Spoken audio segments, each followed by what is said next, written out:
Hello and welcome. Thank you so much for joining me. And today we ended up kind of going with a little bit of a plan B, but I think it's going to be an awfully fun plan B.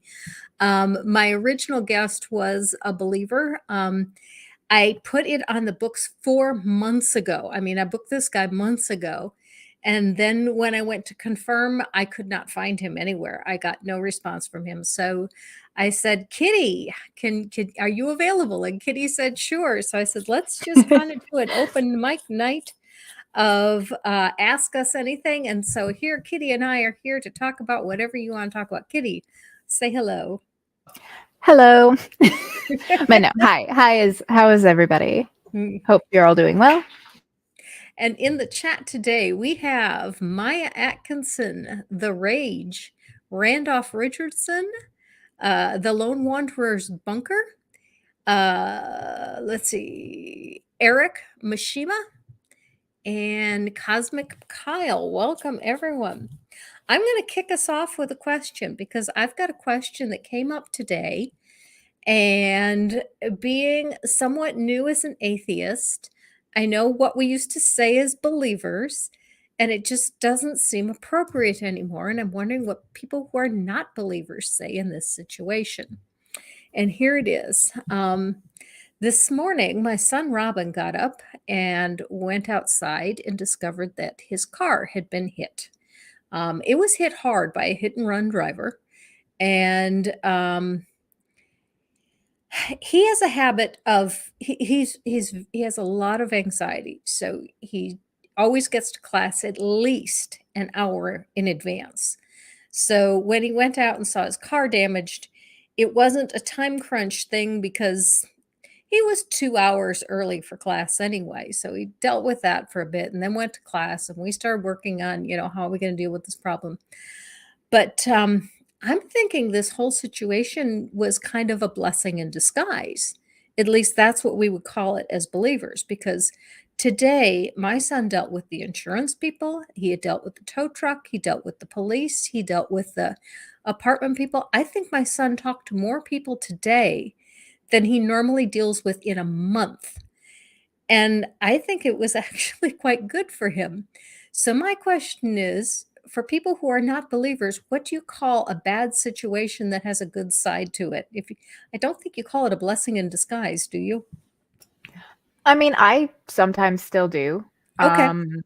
Because it's one of those things a person can feel blessed and it doesn't necessarily have to have a deity involved. It's I Mm, am blessed to have my wonderful child. Like, I don't think that's a blessing from God. It's just I am fortunate that I have him and he is who he is, or just good fortune, like good luck, luck is kind of, an amorphous, like non-theistic concept. And, a blessing to me is just similar to like a boon or a good fortune, a good luck kind of thing. okay. Lone Wanderer's Bunker says, I just say it was for the best. Randolph Richardson says, I sometimes call it a happy accident. Channeling oh man, what is his name? The painter, Bob Ross. Oh, really? Okay. Well, because Bob Ross would say, "Oh, there are no mistakes, just happy little accidents," and that when he was Ah. doing his painting show, I loved that show on PBS when I was a kid. I used to watch it Mhm. after school. Don't mind me. Maya says, I still do. It's just a saying. Cosmic Kyle says, not blessed, but for the best. And Randolph says, other situations may call for saying something like, that's fortunate. Okay. And even Um, that, fortunate would be along the lines of good fortune, good mhm, luck. So fortuitous, like same basic thing. Yeah. mhm. Randolph says, I had no idea Bob Ross came up with that, but I'm glad I know it. Thanks, Kitty. Yeah, I didn't either. I've seen pictures by Bob Ross. I've seen a lot of Bob Ross artwork, but I didn't even know Bob Ross used to have a show. Yeah, it was a show on PBS, and it was called The Joy of Painting. And he would do a painting, and then, if he made a mistake, and you were meant to like paint along with him. So he would be like, all right, this is how we would do this, and he would like demonstrate the stuff as he did the painting. And then if he made a mistake, he would basically just say, or say, if you made a mistake, kind of thing. He was like, don't worry if you make a mistake. There's no such thing as mistakes, just happy little accidents. Then you'd have your happy Ah, little trees and happy little clouds. And it was so like positive. And like even before vibing was like something that we thought of in like common vernacular, I was vibing with Bob Ross in like elementary and middle school. Like that was my vibe. It's just like, like happy everything, happy trees, be creative, like, the Miss Frizzle, ask questions, make mistakes, and learn kind of thing. Like Miss Frizzle and Bob Ross were like two of my fucking heroes as a kid. I did watch Miss Frizzle, because I used to read Miss Frizzle to my kids, and so we started watching Miss Frizzle too. But yeah, I didn't know Yeah, about the Bob Magic Ross. School Bus was so great. Like to this day, one of my favorite episodes was the one where the one like neurotic redheaded kid with the glasses, I think his name was Arnold, like he was popping these like seaweed snacks Mm-hmm. and his skin turned orange, and like he was like, what's going on, oh my goodness. And it was because like they were carrots wrapped in seaweed. So the like the Mm. beta carotene, if you eat too much carrots, you can actually turn your skin orange. Like it takes a Oh. long time and a lot of it, but it can actually tint your skin orange if you eat a fuck ton of carrots. Mm-hmm. Maya says Bob Ross has a channel on Twitch and still watches him from time to time. Well, I'm pretty sure it's older stuff because he's dead now, but yeah, no, I will go and like dig out like old episodes of Bob Ross. Sometimes when I'm feeling down, I'll just watch him paint, because I do enjoy painting. I enjoy just crafting of any kind. Okay, very good. Um, Randolph says that he made major improvements on his audio recording capabilities, including using stereo recording now. That's interesting. If you need more volunteers for voice work, contact me anytime. Randolph Okay. does have that great voice. So, who has a question for us today? Ask us anything. Although I can tell you right now that if you ask us a physics question, Matt, almost a doctor, is in the chat, and I will Yeah, defer it to him. same, same. Maths and physics are not my area of expertise. So, anything but that.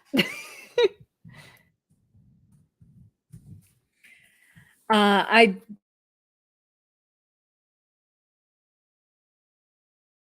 have needed to know how much rain would have to fall. And well, the first thing I was looking for was how much heat is generated by enough rain to fall in 40 days to flood the earth to 20 feet higher than the highest mountain.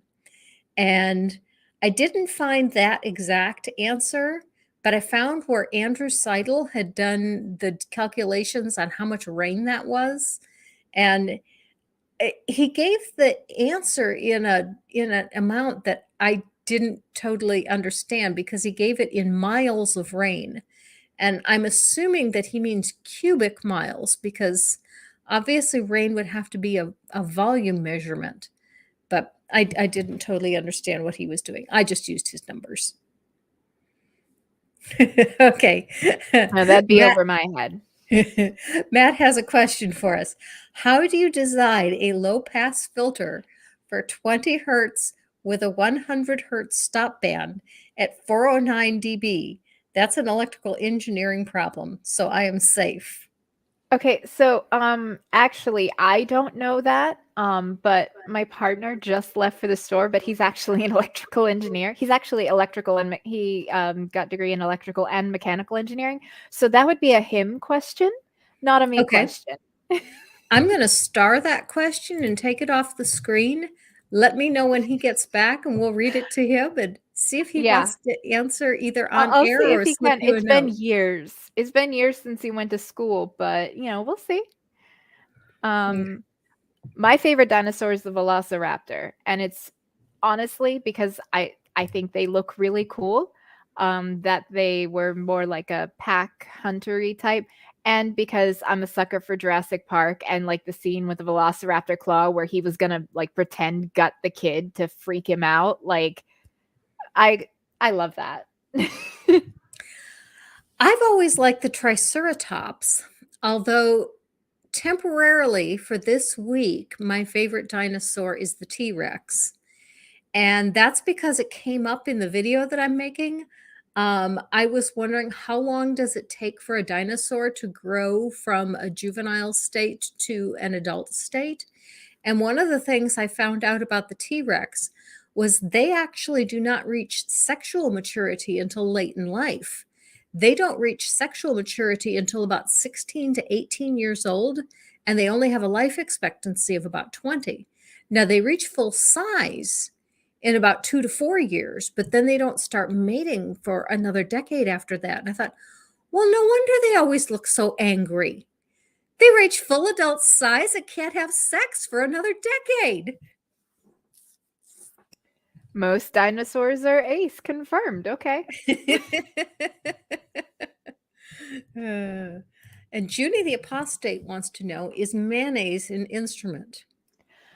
Technically, anything can be an instrument. I saw this one guy that he was connecting these little, like, things to different, like, fruits and vegetables, and, like, I'm not exactly sure how, like, the engineering of it worked, but then by touching it, like, you were essentially kind of completing the circuit with, the electricity naturally in our bodies, and they would each have different, like, resonant, like, tones to them. And so he'd put it through a soundboard and you'd be able to play music with, like, bananas and cucumbers. And so I assume anything that could conduct electricity would be able to be made into an instrument in that way.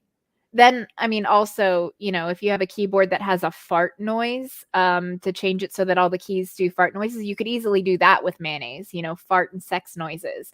So, either the high tech or the low tech, yeah, mayonnaise could be an instrument. Okay. Next we have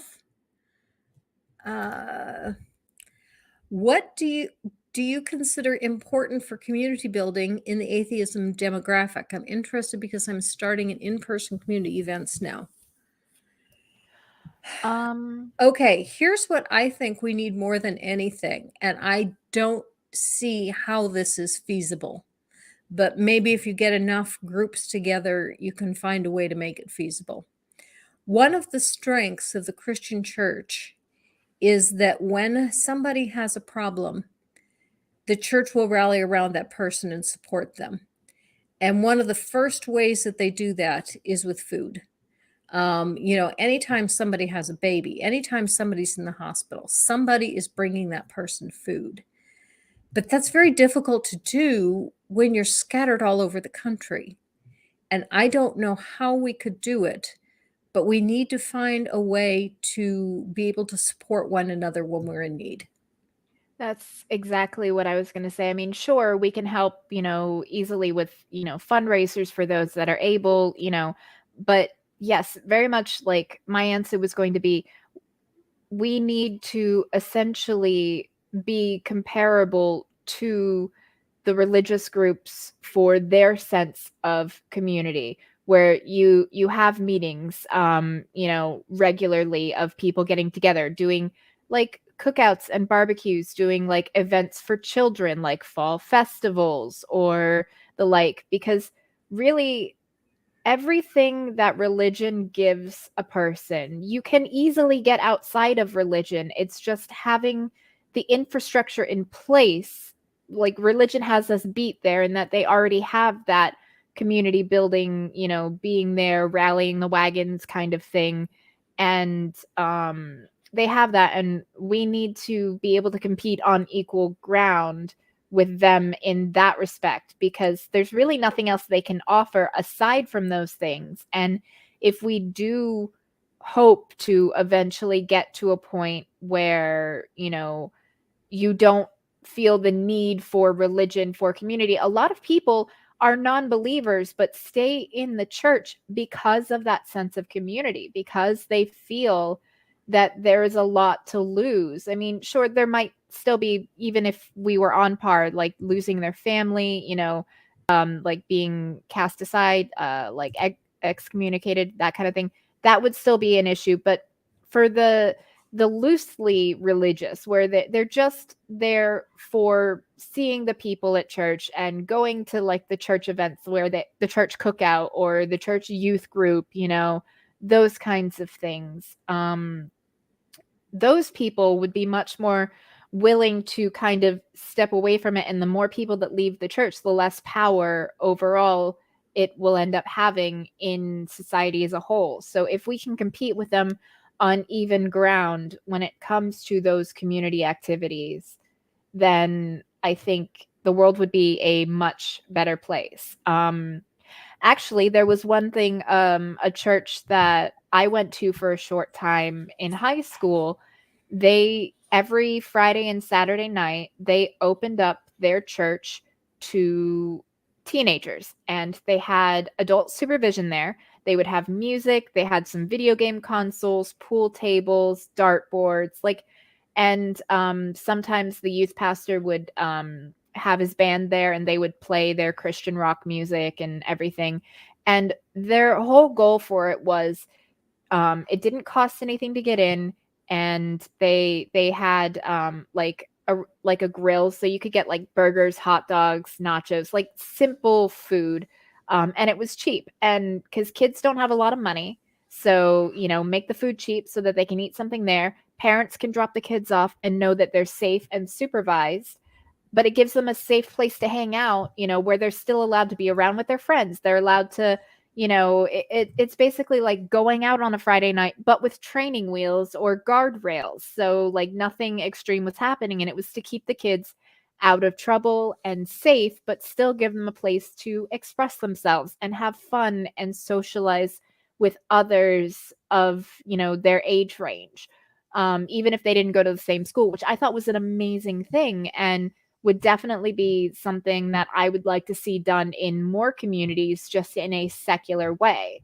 And I will give props to this church. They did not make the well, they called it the well, and they did not make it preachy. There was no religious anything given out. It's like, other than if the Christian rock music was playing when Pastor Matt would actually do the performances, there was no proselytizing, there was no preaching or any of that. It was just come and hang out, and it was very secular, which I liked. Another thing that churches are doing lately, because a lot of people are kind of iffy about going to strangers' houses for candy, is they're doing trunk or treat events where you get a bunch of people together, they decorate their cars, and they basically go in a big parking lot and they line up all the trunks of the cars, and then you just walk a path through all of them, and people are dressed up in costume, and it's basically making a small, safe neighborhood for, essentially for the kids to go around and get their candy. The only issue is with that is a lot of the churches hand out like chick tracts, and they do proselytizing with that, which I don't like. But I do still take my son to the trunk or treating, because for the most part it's secular, but they do make sure that you're getting some Jesus-y stuff in there with your candy. But a secular version of that would be even better. Okay, Junie asks, what's your favorite sea creature? I'm going to take this first, and then I'm going to let you take it from there. And my answer has a question for Randolph Richardson. My favorite sea creature is the narwhal, and I absolutely would love to see a narwhal. And I have heard rumor that there might be one in a zoo somewhere in Canada. So if that is the case, Randolph, if you know of where I can see a narwhal, I would make a trip to Canada just to see one. Okay, I will be back in a bit. Okay. As for me, for sea creatures, like, I love dolphins, just because they're very intelligent creatures, and I've actually gotten to like pet a dolphin before, and it was amazing. But I have to say, I think that, cephalopods, like, I can't really decide whether an octopus or like a nautilus would be my favorite. But just cephalopods in general, I find absolutely fascinating. Especially like how they can change their skin color and, how they hunt, and they're like little aliens, and they're so freaking cool. Um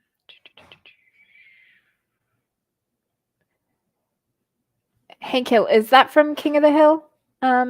Shadow Kitty? I never really watched that show, but that sounds like something I would think that the propane loving dad would say. Talking about can't you see you're not making Christianity better? You're just making rock and roll much worse. Talking about Christian rock music. Not the way the character's written. Yeah. Thank you. Okay, so the last book that I read was technically a manual. Like it was a sewing book that I just got on Humble Bundle, but before that it was a supernatural reverse harem romance where you had a bunch of different shifter people, and one was a phoenix shifter, so she could go from human to into a phoenix. And then she actually had 5 different partners, and everything from a puka and a kraken and a kitsune, a gargoyle, and a seraptor, which is basically like a unicorn but with wings. Yeah, reverse harem is basically like, so you think a harem, one guy with multiple women. Reverse harem is just the opposite of that. So it's one woman with multiple men.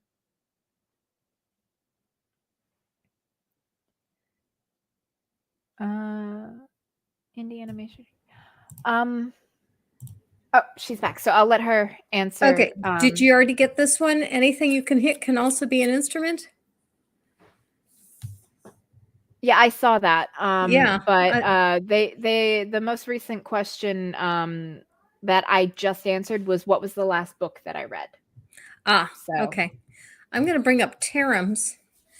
Have you ever had an atheist or anti-theist tell you that they have been offended by what you've said? And if so, how did you deal with it?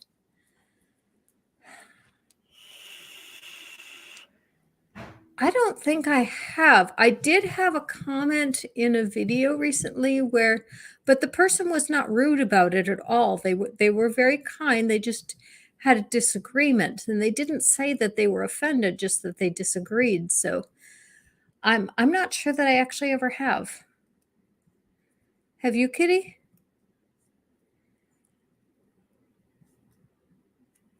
I don't think I have either. At least not on that. Like, maybe like it's like if we had different political views, but it wasn't anything to do with like the atheism or anti-theism thing.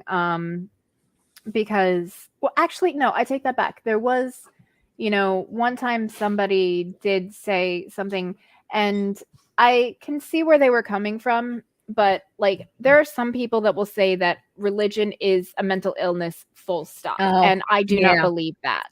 Yeah. However, I did say that, look, talking to your God is fine. But if your God talks back to you, then maybe you should seek help, because it is not normal to hear voices. That can be a sign of lots of things, like not necessarily like that you're crazy or mentally ill, but again, like if you're hearing voices, that is an area of concern that should then, seek help from a professional thing. But I would never blanket say religion is mental illness, like it's a very specific subset of, if you literally are hearing voices talking to you, telling you to do things or answering, you when you talk to them, that is not normal. And that is something that you should seek help for. Mm-hmm. And someone did say, well, you're equating it to mental illness. I'm like, no, I'm not equating religion to mental illness. I'm talking about a very specific thing where if, you talk to your God, great, that's cool. No issues. If your God talks back, it's not normal to hear voices, Mm-hmm. Or, well, there's also a question of whether you're hearing back in an audible voice or whether you're hearing an inaudible voice. More I like your have, conscience or right. just your inner monologue kind of thing. When I was a believer, a few times really felt like I heard from God, but it was never an audible voice. It was always an inaudible voice. Right. And that was kind of the point that I was getting at, is like, it has to be like, if you are having a back and forth communication and like this, and there is like a disembodied voice talking back to you, telling you things, that is something to get checked out with a professional. Mhm, It could be stress related. Like sometimes people can have, or if you haven't been sleeping very well, like mhm. I had visual and auditory hallucinations when I went a week with only like 3 hours of sleep once. I had to actually have medication to knock me unconscious because I had gotten so little sleep for so long. I I literally hallucinated my cat, which was still alive, mind you, her disembodied head floating into a room talking to me. That freaked me the hell out, and I sought help, and they're like, "No, you need sleep. You need sleep." And so after I got sleep, it was fine, but I had a really, like, I've struggled with insomnia off and on my whole life, and this was just the worst it had ever gotten when I was a teenager. And again, like 2 hours of sleep in a week is not enough. Robin Um had an issue like that for a while too. And like your brain can play crazy tricks on you. It does not mean Right. that you're mentally unwell. Stress can cause, can trigger like those types, extreme stress can trigger those types of hallucinations, and sleep deprivation. Some medications can also do that. Like, it doesn't mean that you're quote unquote crazy. And I don't even really like to use the term crazy for someone who is mentally ill. Like, your brain is a very complicated thing, and it's just one of those, it can end tragically. It is better to be abundantly cautious and overly cautious, where if you are hearing those types of things, to seek out help, because it could be nothing. It could just be stress, or you need a change in sleep patterns, etc. But, you don't want to let something that could be an early sign that there's a problem, go and then get to a point where you're too far gone and something tragic ends up happening. Okay. Atheist God asks, are 4 stewed prunes too many or are 3 not enough? I've never had stewed prunes. I've only ever had stewed tomatoes, and I love stewed tomatoes, Mm. even though they give me wicked heartburn. They used to serve stewed prunes as a fruit with school lunches occasionally when I was in school. It was rare, but every once in a while, stewed prunes would be either the fruit or the dessert that they would serve. And I think they usually served 3. And we were teenagers at the time, so I would say 3 is enough. But if you're concerned that 3 is not enough and 4 is too much, then 3.5 should be the answer. Okay, I'm a little behind on the chat, but Randolph Richardson says, thanks for the excellent answer to my question. As a demographic, it seems we need to get to a state of having larger in-person groups, hopefully in the near future. Absolutely. My atheist group that I started going to when I first entered the community, my local group, they stopped meeting for the pandemic and they haven't been back together since. And I don't know. I think that's kind of the end of them. We may need to restart them again. Reboot.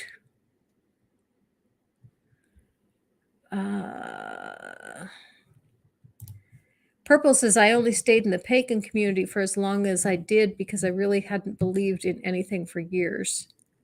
did for the community Yeah. because he hadn't believed. And She that's hadn't believed for exactly years. the point. Yeah, that's exactly the point that I was making is we need to provide that community safety net that, religious communities kind of come, baked in. If we want to really expand more, and really give religion a run for its money, because that is the one area we are lacking in. It is possible to get everything that you get with a religious community in the atheist community. It's possible, but the infrastructure is not there yet. Purple says in Michigan, they did trunk or treat in an RV park. Anyone could reserve a stall. It wasn't associated with any church. Oh, That that's sounds cool. cool. I've done trunk or treat with churches before. I mean, I take my son to that just because it's a lot less walking for me than walking around several neighborhoods, and it's more contained and safer, because everybody's, there, and, I like, that it is in a more contained area. You're not going up to random people's doors and knocking on them. Our church did it, that one section was the trunk or treat where you went around trunk or treating. And then in another section, we had a carnival, and we had lots of carnival games the kids could play. Oh, that's lovely. I love fall festivals, honestly. Atheist God asked, what's the last book you read? And I think you already answered this. Okay. I am in the process of reading God is Not Great. But I am terrible about books because books that I have to think about and I have to work at reading like that, I'll read a chapter and then I'll put it down and pick up a novel and read the whole novel and then put it down and read another chapter of that book. So I'm in the middle of that book, but the last book that I finished was Grisham's. Oh gosh, which one? It was one of his really recent ones. The Judges List. That's what it was. The Judges List.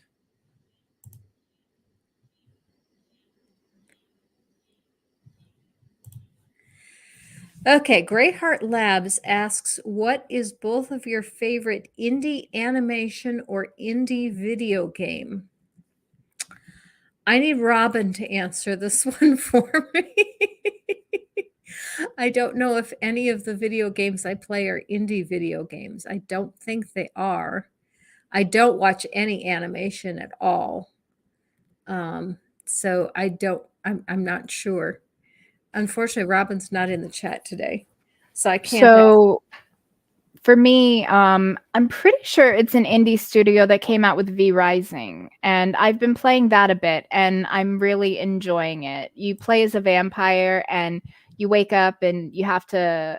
It's like it takes aspects of like a survival game, like Ark or Atlas, or New World, and also vampires. So you're a vampire and you go and you build your castle, and then you have to enslave humans to either put them to work as your like guards or to keep them in cages and then drain them of their blood so that you can maintain your blood levels, and then you go around fighting like world bosses and stuff. It's a lot of fun. I'm looking over a list of indie video games and I'm not recognizing any of them. So I don't think I've ever played any.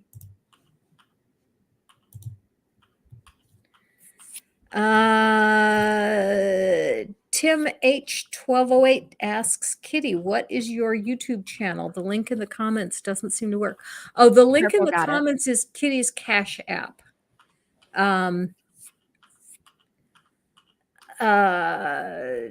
Kitty, are you making content on your channel? I've only really been doing this stuff on TikTok, and even then I haven't done much since I got COVID. I'm still not fully recovered from that. Like, yeah. But no, it's mostly on TikTok is where I make content, other than when I pop on the streams for everybody around here. That's why I didn't put your channel on there, is because I didn't think you were doing anything with it. And so since your Cash App was in your bio on your Twitter, I put your Cash App. No, if anyone wants to support, like, you could just put my Twitter on there. Like, okay, people just find me on Twitter. Yeah, that's true. But I was But thinking in Purple's case got the anyone wanted to channel. support you. Yeah, well, I appreciate it. Purple said most of the narwhals spend the winter in Baffin Bay, Davis Strait between Canada and Greenland. Okay, maybe I need to take a trip there if I want to see a narwhal. Vesta Freya says, in the 70s, the Vancouver Aquarium had narwhals. It was a disaster. 6 young narwhals died. I kind of thought that might be the case. I do know that there are some animals that are very difficult to keep in captivity, and I kind of wondered if maybe that's why I couldn't find one. Beck says it's a crutch.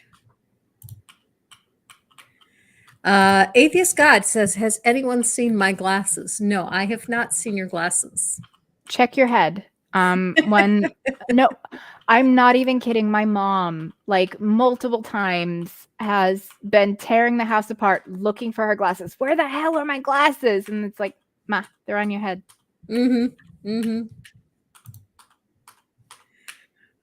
Oh, did you see my little story of what I found yesterday? No. I had a Vice Rhino sticker. He gave it to me for Christmas. And I knew that I had stuck it in a book as a bookmark, but I couldn't remember what book. And I spent months trying to remember where I put that. I kept looking through the books trying to find that bookmark, and I could not find it. Yesterday, it just suddenly turned up. One of the books on the coffee table, I don't know why, for what reason, but somehow the bookmark slid up far enough on the book that I could see it. And there it was. And I think the reason I missed it was because I actually had 2 bookmarks in that book. It's a book of short stories, and I had read one and then skipped ahead to a different one. And so now I've got it stuck on my computer, right next to my Neil the 604 Atheist sticker. And I posted on Twitter that Neil can keep an eye on Vice Rhino for me so Vice Rhino doesn't get lost again.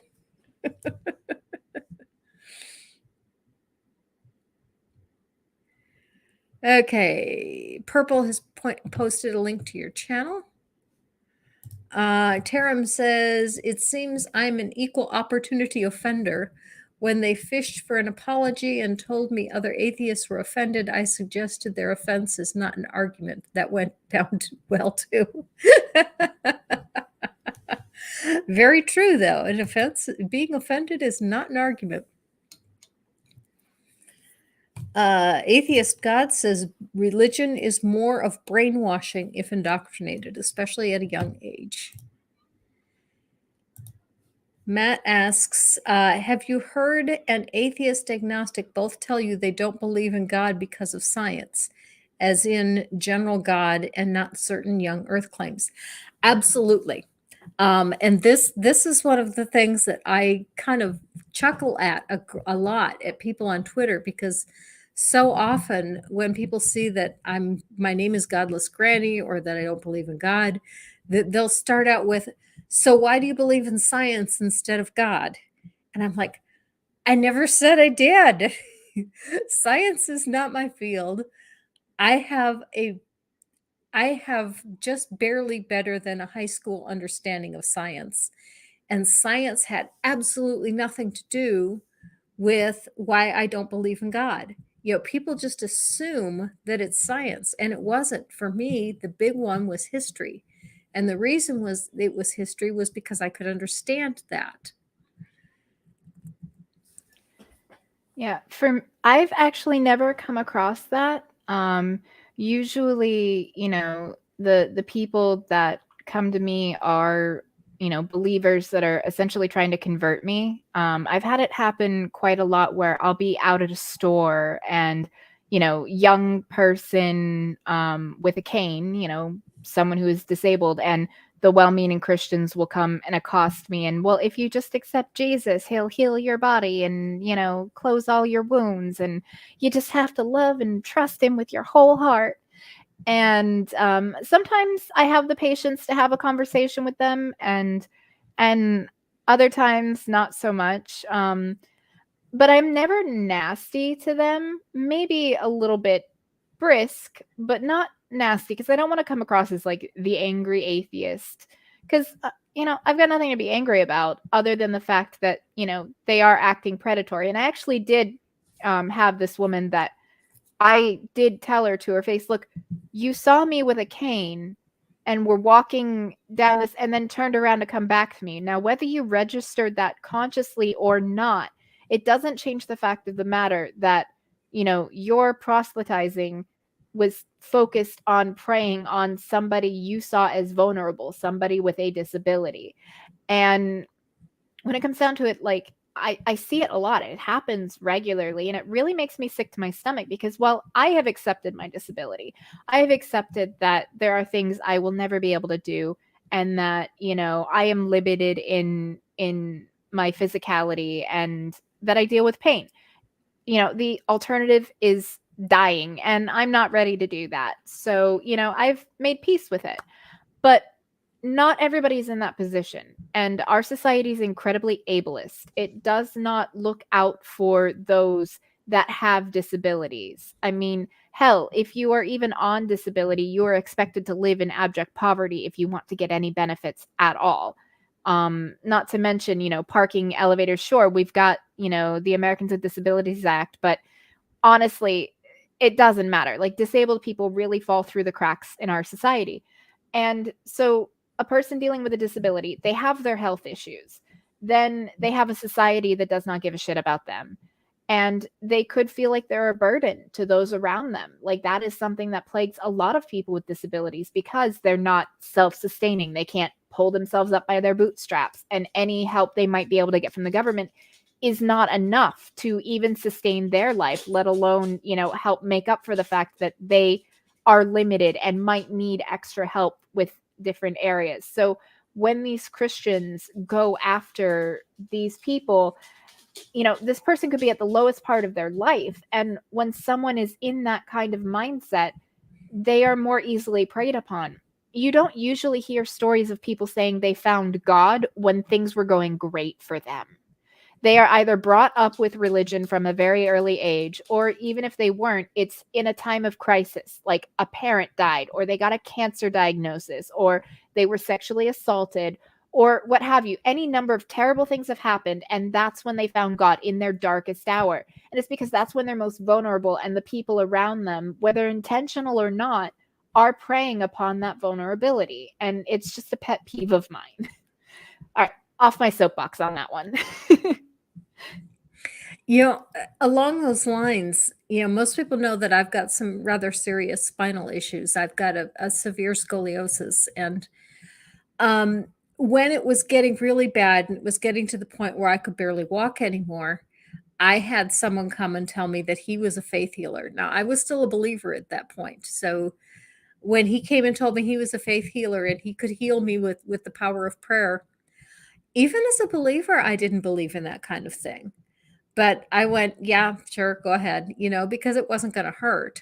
And so he prayed over me and says, "You're better now, aren't you?" And yeah, I'm better. I'm better. Let him go on his way. But yeah, no, Purple, she brings up a good point, that what Social Security gives the average person with a disability is about half of what the national poverty level is. I am way behind on the comments. I'm going to have to search for that. And it's true. There we go. My mother has been on disability since I was a kid from a workplace accident. And I believe she gets about $1,000 a month in disability. And she had worked for a long time. If, you have less work, like if you're disabled earlier in life, you're not even guaranteed to get that much. I mean, it's really rough because a part of it comes from, the taxes that you pay into the system, as, you're going up because, 75 jump. Yeah. And so it is really shitty that, like, it is impossible for a person to live on their own if they are disabled and their only income is disability.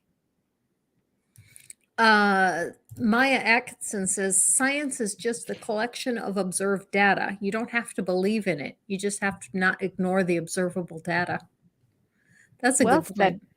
Very well said.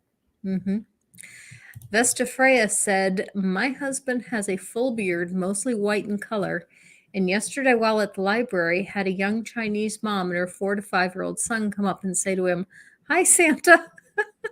Oh, that's so adorable. He replied that he'd been getting daily reports on him. I love that so much. That is so wholesome.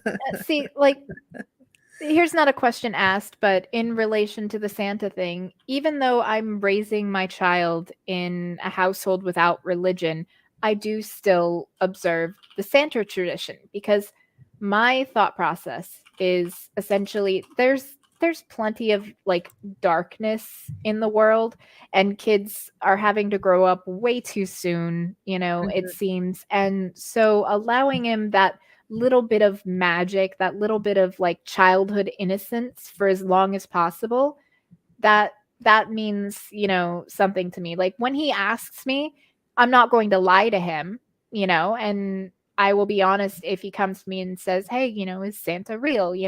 But like until that point, fuck it. We're making cookies for Santa and, like we're going to have, that wholesome spirit of the holiday. Purple says it's odd looking back in the pagan community. Many people considered me a healer and believed that I could actually extract pain from them.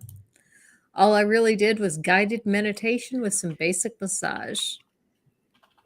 I mean, meditation can help. I mean, there are some aspects of pain that can be mind over matter. I mean, obviously, the more severe it is, like, the less it's going to help. But getting somebody into that meditative state can actually help alleviate quite a few physical ailments.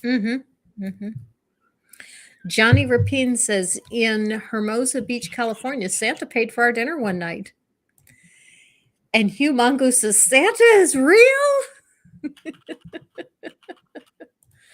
And Purple says she still uses meditation for pain management.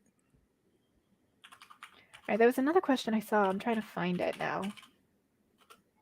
Here it is. Atheist God. It's before Randolph put in and Maya and Beck put in my links. Are you afraid the evangelicals are succeeding in turning America into a theocracy? Short answer, abso-fucking-lutely.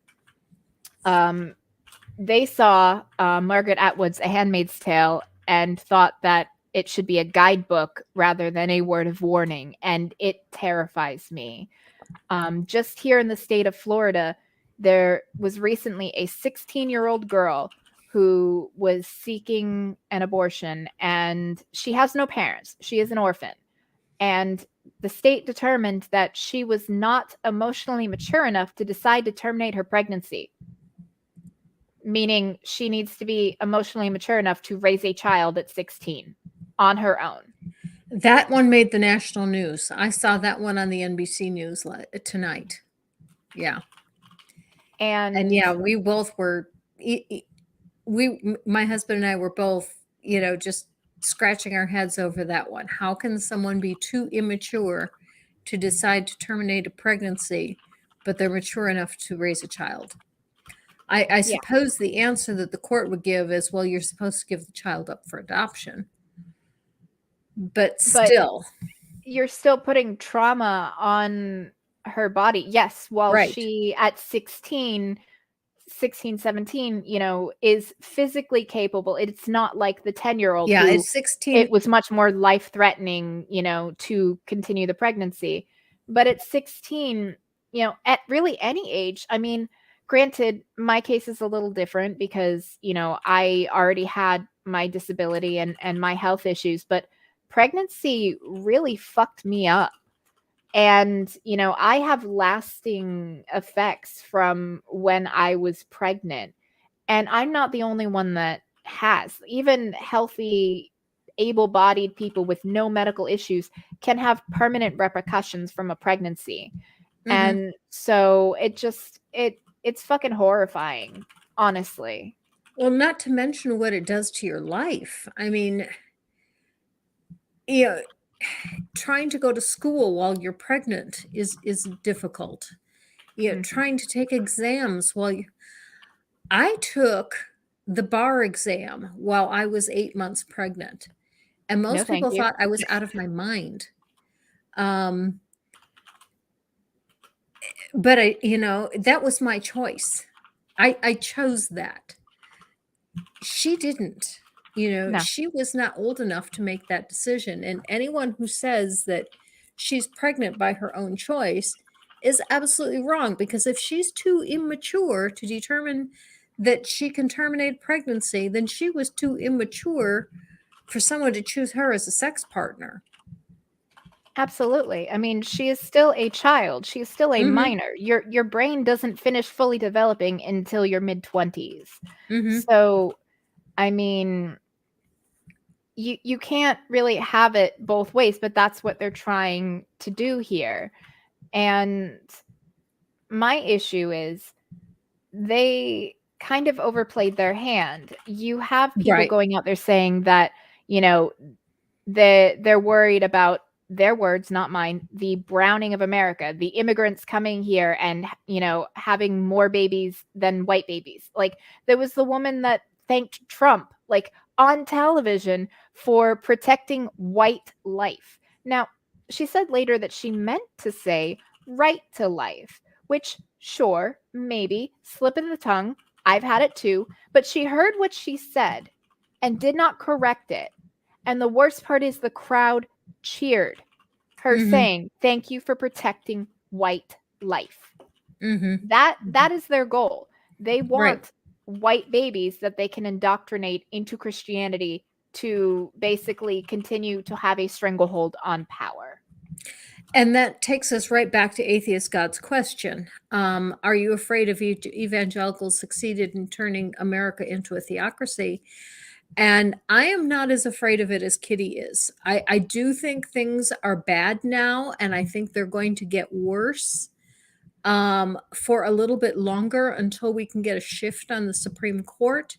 But once we get that shift, I do not think we will ever go full theocracy, not without either a civil war or a constitutional convention and rewriting the Constitution. And I really don't see that happening. What I really do see happening is I see evangelicals are afraid. They are used to being the stranglehold of power, and they see their numbers dwindling. They see their power base dwindling. And I think that they are scared as hell that they are going to lose their position in society, and they are fighting tooth and nail to try to keep what they can. And right now, the Supreme Court is in their favor. But as soon as it turns, I think the vote that they had in Missouri last month is really indicative of what's to come, because Missouri is one of the most red states in the country. I mean, it's not as bad as Mississippi, but it's still pretty bad. And yet they voted overwhelmingly to reject a law that would have codified and made stronger abortion laws. The people were quite clear that they don't have a problem with abortion. And so a lot of the evangelicals are not as on board with what the most vocal of the most conservative want. And so that's why I'm not really afraid, although I do think things are going to get worse before they get better. And in that same vein, Mo, and it was even further back in the chat, asked, "What are some of the ways either of you have responded to forced birthers who assert the fetus is a baby and therefore supersedes the bodily autonomy of the mother?"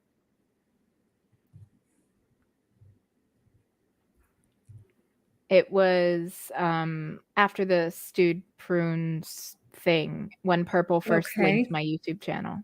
Okay, you go ahead and start it and I'll keep looking for it. Okay, absolutely.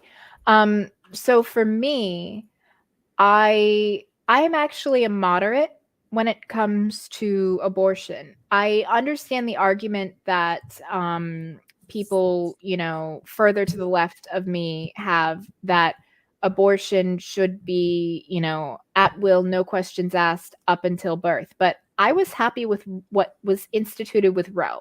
I think early on in a pregnancy, around like, before viability, but if we're going to go with like the trimester standard, like the first trimester into maybe the early second, you can get an abortion, no questions asked. And then beyond that, like once you reach fetal viability, then there has to be kind of a legitimate reason: rape, incest, health of the child, health of the mother, birth defects, that kind of thing. I was happy with that. Because while I can see the argument, and I don't disagree with the argument that, the woman's bodily autonomy supersedes anything growing inside of her, be it a cancer cell, a parasite, or a fetus, it doesn't matter. Like it is the woman's body. It is her choice what to do with it. When ultimately it comes down to, you know, I get that. Like I get that argument. But for me, I do think like if you're that far along, I mean, and just looking at the statistics, very few abortions that happen past that viability standard are done like at all. And those that are done, they are all part of those like extremes where there is something that happened. Either, it was again, a rape or incest, or it was, a birth defect, what have you. Like the whole late term abortion thing just is so stupid, because nobody is going to the doctor at 8.5 months saying, I've decided I don't want to be a mom anymore. You've already made it through the worst of it, and that just, it doesn't happen. Like if you look at the numbers, anyone getting an abortion at that part, it is going to be the hardest thing that they've ever done. It's because it's a non-viable pregnancy, or it's because the pregnancy is already self-terminated and they just need to essentially evacuate the dead fetus so that it does not kill the person carrying it. That's not an abortion, though. That's a stillbirth. Yes, but I did that. I had one of those. There was just a case recently where a woman got an infection because I think it was not quite, that, but she She essentially had a it was miscarriage, and the yes, doctors were afraid to give her the evacuate. proper medical care following the miscarriage, because someone might call that an abortion. And yeah, she ended up getting an infection from the remaining tissue from the miscarriage. Yeah. Yeah. Yeah. So, I mean, when it comes down to it, I and I mean, I've had people say, "Oh, well, why is it that, the person carrying the pregnancy gets a say, more so than the pregnancy, or, the unborn, what have you?" I mean, to me, it comes down to like awareness and like almost like a sentience thing at that point. It's like Mhm. Mhm. I don't buy into the vegan argument of like not eating animals. Like I don't want to see animals mistreated, and I think that we should have humane practices for, the production of, animals for, human consumption. Like they don't need to suffer needlessly, but I don't, I am a little bit hierarchical when it comes to that, like humans, we evolved to be omnivores. We evolved to eat meat and plants. And so just me personally, it's kind of in that same vein, in that you have a living, like functioning like person, and then you have either a clump of cells or a pre-sentient like embryo fetus. Like it's not on the same level as a person. And I it really bothers me that we're getting to a point where dead bodies have more autonomy than living people with uteruses. Now, don't get me wrong, Mhm. I would much prefer that organ donation be an opt-out thing rather than an opt-in. I think that if you have a religious reason for not wanting to be an organ donor, then, you just sign a little thing and you opt out of it. But that the default should be organ donation, because when you're dead, you don't need them anymore. And there's always an organ shortage. And if you have an opt-out, then you are allowing for people who really don't want to do it. You know, they don't have to give a reason, just I don't want to do it. But most people, they have no problem with donating their organs. They just never get around to actually becoming an organ donor because they don't think about it. And that would solve an issue. But, you know, as it stands right now, if you die and you are not an organ donor, they cannot take your organs, even though you are dead. That is more autonomy given to a dead body than given to like the 16-year-old here in Florida who was just denied an abortion. And that is going to affect her for the rest of her life. Even if she has a healthy pregnancy, gives it up for adoption, it's still going to affect her for the rest of her life. It's going to affect her schooling. It's going to, you know, set her back. And I mean, having young people having kids leads to an increased likelihood of perpetuating these cycles of poverty.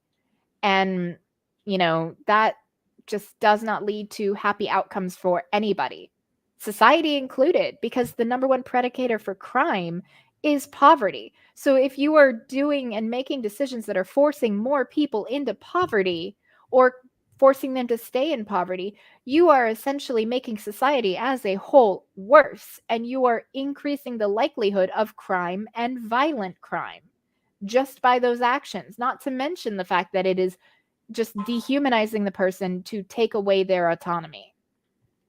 But I kind of got on a tangent there. Sorry. I'm trying to figure out where we left off further down because I got most of the comments in the middle, and now I'm working on. Okay, here we go. Junie asks, oh, I thought Junie said, where is hell? Sorry, it just says, what the hell? Never mind. Wasn't a question. I thought it was a silly question. Yeah, Johnny, I definitely, I think an opt-out system would be the best overall. It would make sure that there are more organs there to give to people that need them.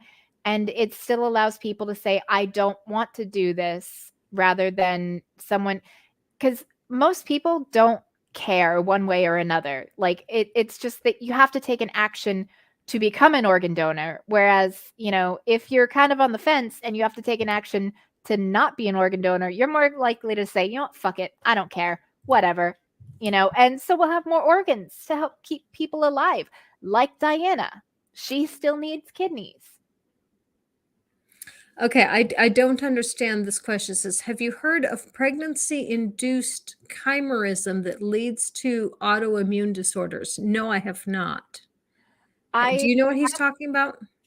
Okay, so I have heard of, you know, the medical chimerism, but not that it, you know, was pregnancy induced.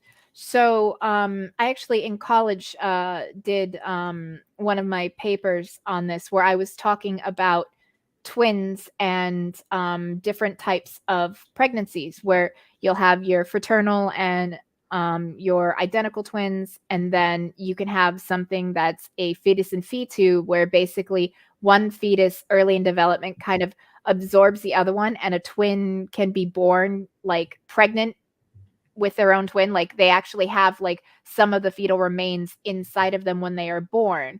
Then there's also teratomas, where it's kind of an incomplete or not quite right fertilized egg along with a regular fertilized egg. So it's essentially a tumor inside of the other twin. But then there's chimerism, where instead of one absorbing the other as a solid thing, they kind of merge. So it's, think of like the splitting that happens for identical twins, but kind of reverse it. And not only can you get like babies that like will be born where like half will be black and half will be white, and it's not something like vitiligo. You can also have it where some of the internal organs are one set of genetic material and some are others. There was actually a woman that she had to go through the courts for essentially a paternity test, and she was pregnant, and they did the paternity test on her and the baby's father. He was the father, but they said she wasn't the mother, and they ran it a few times, and they're like, did this woman steal these kids? Well, she was like 8 months pregnant. So like, all right, we'll just wait until, she has the baby. And as soon as the baby came out of her, before it was cleaned or anything, they took a DNA sample from it. And it was the same thing. It said it wasn't her child. It was because She essentially has two sets of DNA. she has 2 sets of DNA because she had absorbed her twin in utero. And so Right. depending on where they got the sample from, that would determine which set of DNA it was. So I have heard of that phenomenon, but not that it could be induced by a pregnancy. Right. I know a person who is a human chimera and is both male and female. I mean, has DNA for both male and female. And she looks completely female. She goes by she, her pronouns, but she has the genes to be both. So she's a really interesting person. Purple has an interesting question. How many cocktails do you need to make to pass the bar exam? For me, it was 0. At the time that I took the bar exam, not only was I a believer, but I was attending a Baptist church where drinking was very much frowned upon. And so it was probably another decade before I had a cocktail. Okay, so Vesta says, I know only one lawyer joke. If a client overpays, you tell your partner. Maya says a Supreme Court shift could take decades. True. Yeah, that's something upsetting. I like what legislation they're putting up now for a way to revamp the court. I think that it's really good, guaranteeing that each president gets, a Supreme Court pick, and that the eldest serving or longest serving of the judges, they can still stay on a court, but a lower court, and they're kind of like sent to the back, so that if somebody dies, then someone would be pulled from that to, cover the vacancy until it can be filled. It's really interesting that the Democrats are putting through right now. And I think that it would be a way to kind of fast track balancing the court so that it doesn't have such a radical shift to the right, and to try to keep it a much more moderate force. Purple's right. The Roe v. Wade is not working out quite how the Republicans planned. People are seeing problems with their absolutely no exceptions laws. And this is why I don't like to talk about abortion, because there is no answer to the problem. There is no one set of rules that is going to cover all situations. That's why I think it has to be a decision between a woman and her doctor, or a woman and a panel, because there is no way to legislate the answer to that problem. It's just too complex. The only way to legislate it would be the way we did it in Roe. That was the best thing we had, other than making it more lenient and allowing for more freedom for the person with the uterus to be able to do what is best for their health.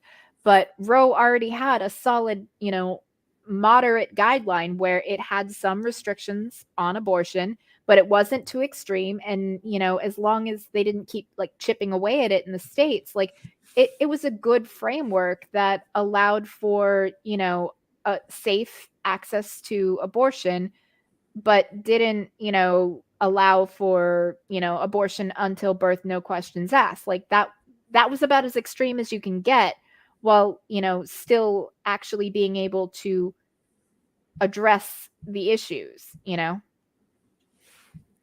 Taram asks a good question, but Atheist God has already answered it, actually. Taram asks, after the stabbing of Salman Rushdie and now the rise of Christian nationalism, is religion once again the major destructive force to democracy, and by extension to the rest of the world? And I think Atheist God has a really good answer to that question, which is evangelicals and GOP are the proverbial wild animal in the corner. And I absolutely agree. I do think that they are dangerous, which is why I make the videos that I do, and it's why I am an anti-theist. But I also see them as something that's not always going to be a problem. We will get this animal in a cage. Yeah, no, like with the rise of, white nationalists and Christian nationalists, we are essentially seeing the coagulation of these more extremists into essentially Al-Qaeda. Like, I mean, it tends to be a much more like, conservative Southern thing. And like that was a term that I heard used to describe them. And I haven't been able to get it out of my head, because the things that they are advocating for would be right at home among the Taliban or Al Qaeda, but they don't want to be reminded of that. Randolph Richardson has a good answer. He says, my response is that forced birthers are pushing a pro-slavery position. Yes, because no, I mean, Okay, Hugh Mongoose asks, what do you think about counter-apologetics against Catholics, Orthodox Christians? Most atheists criticize Protestant vision of Christianity, which non-Protestants might find shallow.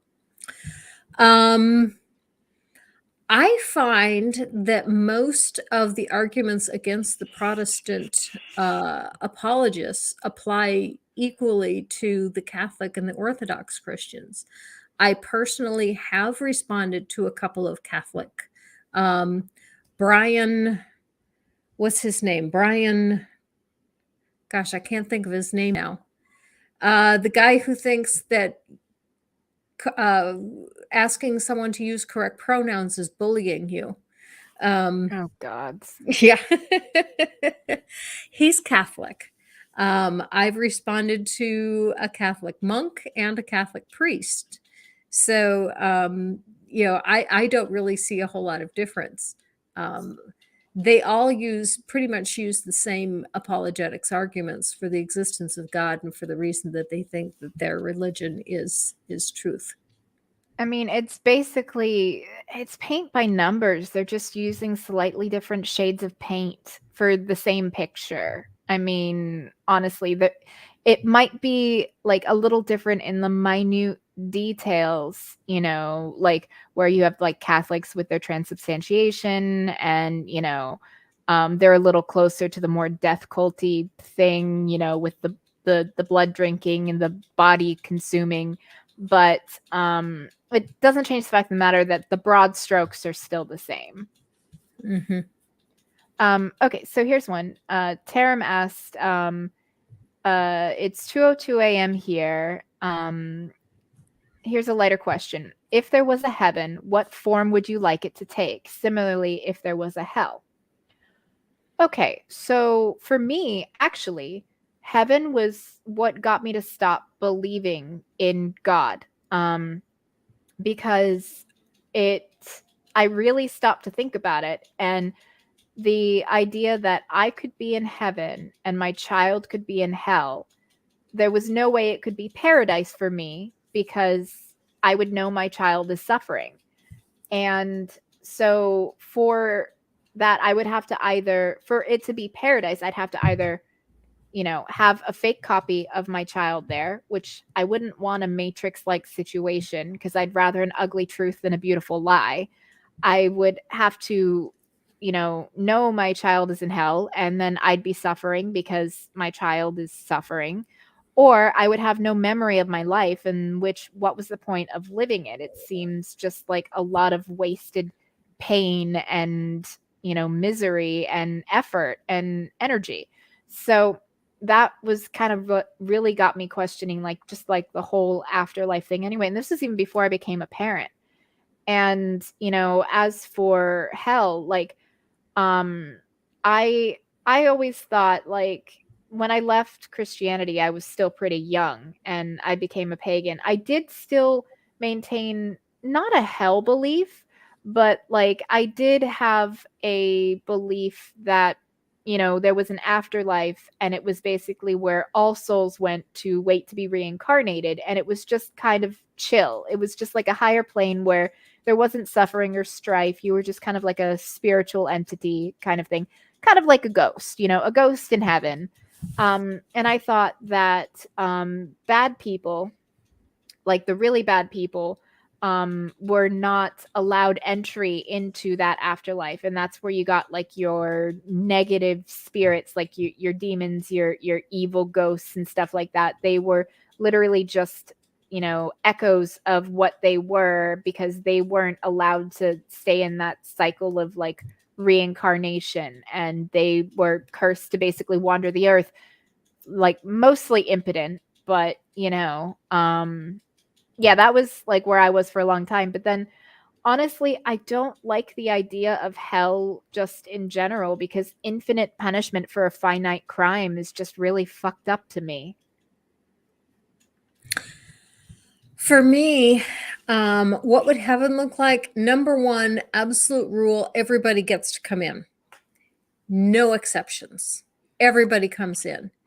If you come in and you are Hitler, or you are Stalin, or you are Gacy, or you are Charles Manson, first thing you get is you get your brain cleansed. You are made free of any physical or mental disabilities or illnesses that you might have. Next, you get up and do something different every day for eternity.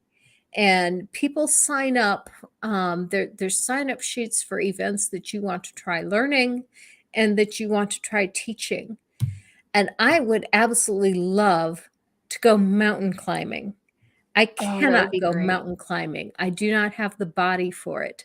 Me either. Not only do I not have the upper body strength, and I don't have the grip strength, I also cannot stand the cold. I do not have the cold resistance. And so I love reading books about mountain climbing, but I absolutely would never try it. So that is one of the things that I would want to go learn, is how to climb a mountain. And there's no danger. You can't die. You're already, You're already dead. you're already You dead. know? I love scuba diving, and I can't scuba dive anymore. That was one of the things I used to talk about when I was a believer. Is one of the things that the heaven described in the Bible has is the crystal sea. And a friend of mine and I both were avid swimmers, and we loved swimming, and we both talked about how one day we were going to swim together in the crystal sea.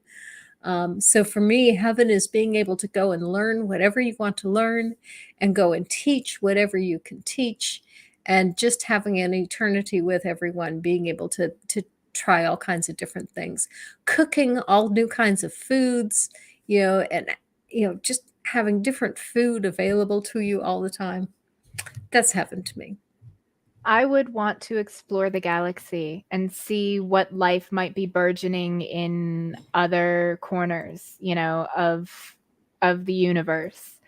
Um and like I liked the idea that, you know, we were meant to grow, you know, as people, and like that was why I clung so tightly to like that reincarnation belief. It's like you go essentially to the Summerland, you wait to be reincarnated, and you get new experiences. You grow, like your spiritual being grows like through living, and you just kind of accumulate those experiences, and eventually you reach a point where, you know, you don't need to, and then, you know, and I mean, you would then be free to teach others, to help guide others, you know, like that's where I thought like the guardian angels came from. It was just other, you know, higher being, like spirits, like people who had passed on, that, you know, were essentially helping out like those that were still stuck in the mortal grind, so to speak.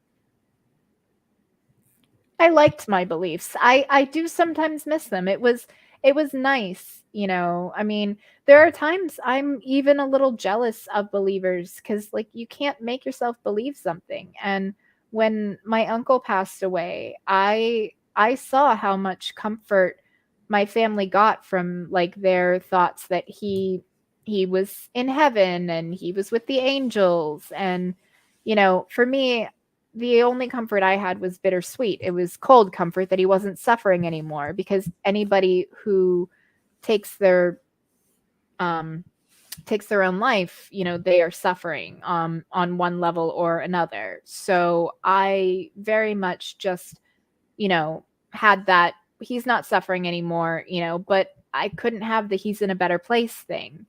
You know, although it did like make me like wonder a little bit, like, and obviously I'm not going to say it because I'm not going to be that asshole, but the mental gymnastics, like had it not been someone they knew, would they still be saying he's in heaven with Jesus and the angels for self-deletion?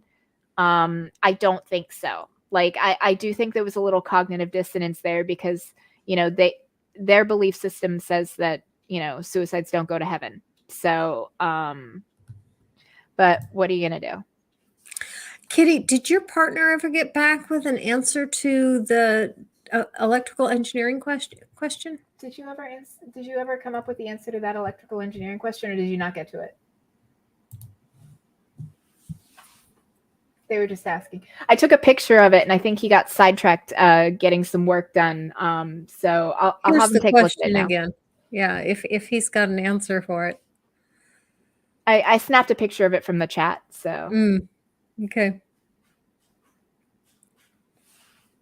All right, I'll let him work on that for a minute. Okay. And then we'll probably close out the program. I hope Matt is still here. Let's see. Matt lives in Australia. It's probably around 8 in the morning. The problem is that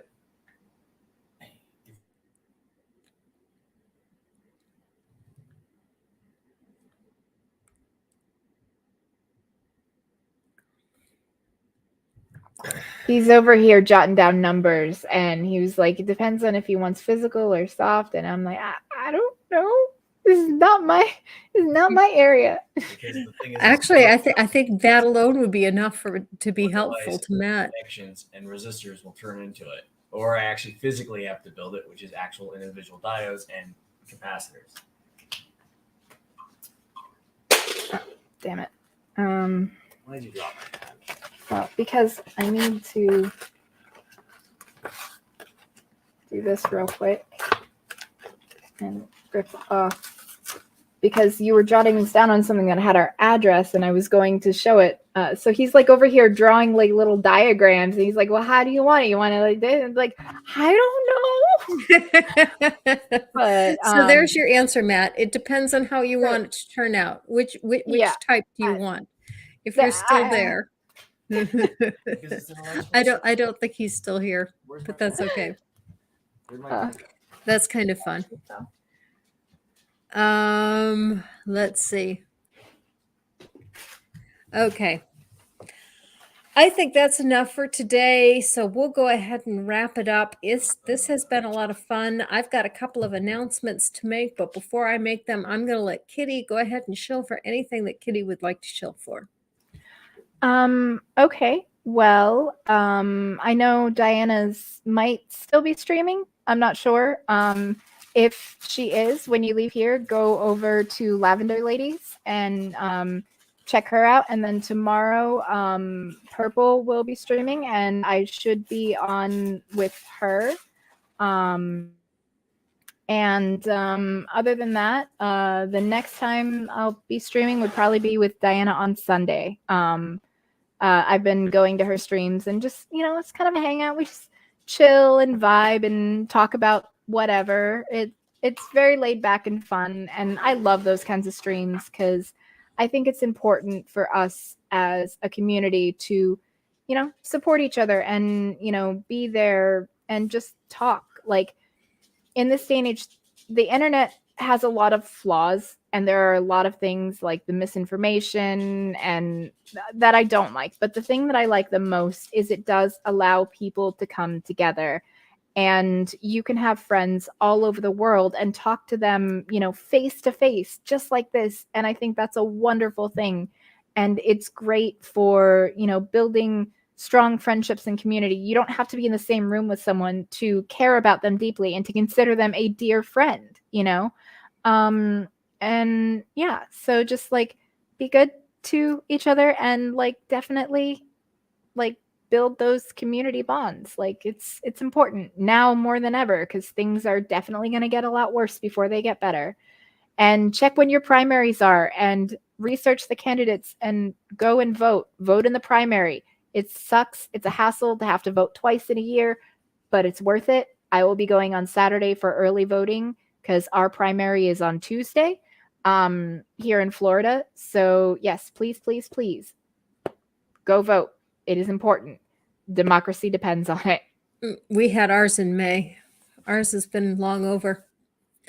Okay, Rage is also live right now, and he is a supporter of this channel. So if you don't mind having a couple of different pages open on your computer, you can have Rage playing on one page and Lavender Lady playing on another. Following this stream on Atheist Edge's channel, I am going to be on with Aaron Ra, and Kaz will be hosting, and we are going to be discussing the Supreme Court decision on prayer. And so that is coming up at 9 o'clock. Is it 9 o'clock? Yeah, 9 o'clock Central. So that's coming up in about a half an hour.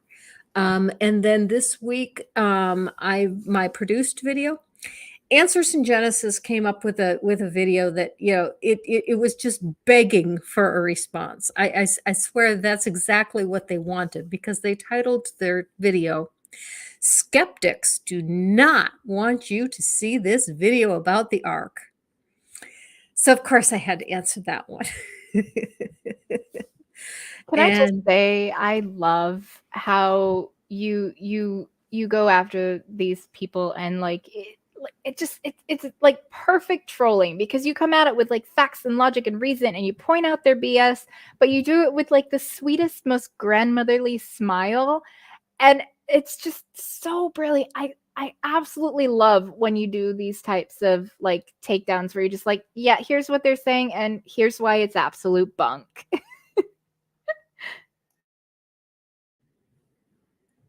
Okay, we're back, I think.